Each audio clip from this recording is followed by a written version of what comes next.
भाई ये है colour change flower, most scented flower. खासियत है कि कलर चेंज कर, colour change in the sense एमती इनिशियल एमती धड़ा फुल हम यहाँ फुटा स्टार्ट हो, देन धीरे धीरे एमती गोल्डन कलर को आसो, धीरे धीरे पूरा गोल्डन कलर हो, खूब सारा फ्लावर से देखो केते सारा फ्लावर है।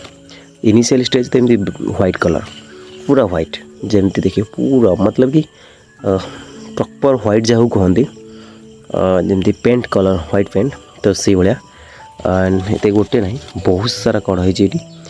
तो ये सब कड़ एमती फुटो धीरे धीरे, एमती धीरे धीरे व्हाइट कलर हम, देन यही कलर को से निज को मैंने मतलब कि डेली चेंज कर, देन या पर एमती हम है।